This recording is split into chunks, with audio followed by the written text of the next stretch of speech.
One of the best performing stocks that I've covered here on Asymmetric Investing is Spotify.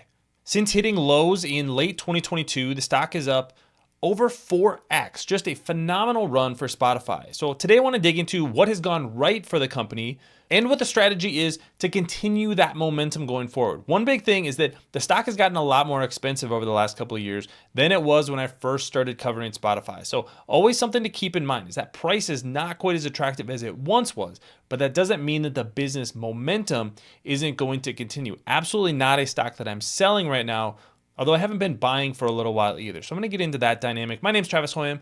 Thanks for watching Asymmetric Investing. Please subscribe here on YouTube for all my content.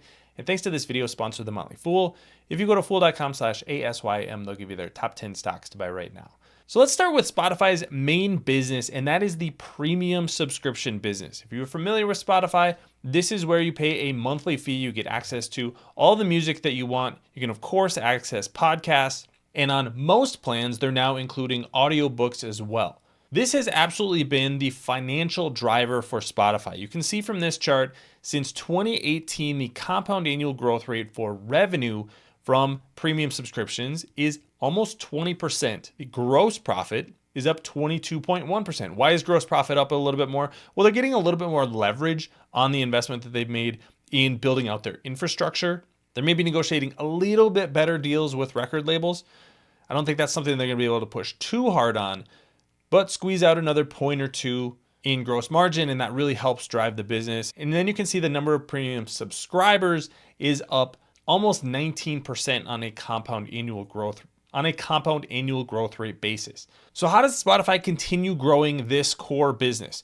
There are a couple of ways. One, you can increase the number of subscribers that are subscribed to premium on Spotify. That is something that I think is going to continue, although it may ebb and flow over time. There's also going to be limits to the number of people who are going to be able to afford to pay for music, podcasts, audiobooks, things like that around the world. There are currently 246 million people paying for Spotify Premium. So the upside for that over the next decade is probably slow and steady growth, but probably not 20% growth. 20% growth from here would be 1.5 billion subscribers. So they're probably going to see that growth rate slow a little bit over the next decade. But don't be surprised if 500 million subscribers are paying for Spotify 10 years from now. I think that's a reasonable rate of growth to expect for the company. The other thing that they can do is they can raise prices. This is what we have seen executed over the past couple of years. There have been at least 2 price increases here in the US. One of those was actually when they added audiobooks. Kind of a hidden price increase because the price for subscription went up $1, but then they allowed you to not have audiobooks. So basically kind of split those 2 subscriptions, but most people are going to stay with that higher price subscription that does include audiobooks just because that's naturally what Spotify does. You would have to go in and manually go back to the music only subscription. But those are the 2 growth levers that Spotify can pull. The challenge for Spotify right now is the premium business is gaining market share. I think they've definitely won the battle against Apple Music, against Amazon, even against YouTube. But there's going to be limits to the pace of growth and also the ability to raise prices. So don't expect too much from this business. I think it's going to be a great business, but it's going to be more of a growing steady core. The upside for Spotify is in advertising. And this is where there's absolutely a 10x opportunity for Spotify to improve and grow their advertising business. Thanks to our friends at The Motley Fool for sponsoring this video. Visit fool.com/ASYM for the top 10 stocks to buy right now. This chart shows advertising revenue in green and ad-supported profits in blue. You can see that the green number really solid. 24.3% compound annual growth rate since fiscal 2018. That's a really solid growth rate, just steady growth. You can see over the last few years, the company is really improving its technology recently. I know that I have noticed more local ads. And this is something that they're going to actually leverage artificial intelligence to help improve as well, where advertisers or creatives can go and they can have an ad read done by a celebrity. Bill Simmons has talked about this on his podcast, that Spotify was working on this, and you could license Bill Simmons' voice to do that ad read for you, and it would actually be made by artificial intelligence. So much more cost-effective way to do advertising in the audio format. The challenge for Spotify has been, it hasn't been very profitable, and there's a couple of reasons for that. One is that the costs that go into podcasts have been included in the ad-supported segment. So when they sign these huge deals with Joe Rogan and the Obamas or Prince Harry and Meghan Markle, those tens of millions of dollars in expenses come out of the gross margin for advertising. So in theory, if you build a scaled advertising business in the digital realm, you should be able to generate 40-50% gross margins. But Spotify is nowhere near that. They're at closer to 0% gross margins. That is improving slightly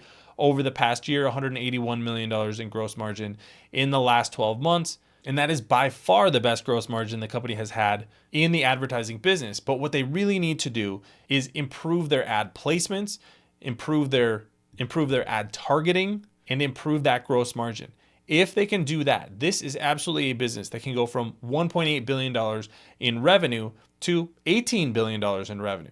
YouTube passed $18 billion in revenue in 2020, now has $34 billion in ad revenue on an annualized basis. If you look at Meta's numbers, they passed $18 billion in revenue in 2016, now doing nearly 10 times that in ad revenue. Spotify is not going to be Facebook, Instagram, and the advertising infrastructure that they have on Meta platforms.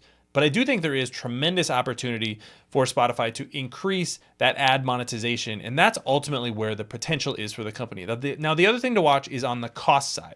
One of the biggest reasons that Spotify's stock has done as well as it has the last couple of years is they're really starting to get costs under control. CEO Daniel Ek kind of made a realization that they need to have operating leverage in this business a couple of years ago, and you can see that that has translated to lower operating expenses. $3.6 billion in operating expenses in 2022. Over the past 12 months, that has fallen to $3.3 billion. Don't be surprised if those numbers tick up a little bit, but remember, revenue has grown consistently. So they're starting to get more operating leverage as operating costs come down and revenue goes up. That's why free cash flow and profitability is improving as quickly as it is.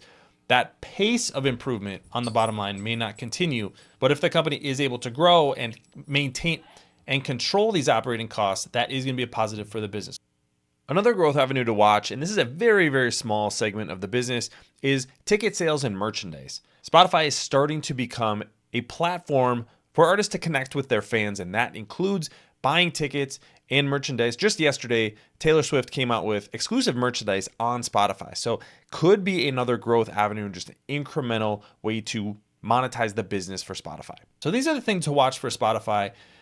I'm going to be back covering their third quarter earnings report when that comes out. That will be later next month. But let me know what you think about Spotify stock today. Like I said, one of the best performing stocks that I have had over the past couple of years.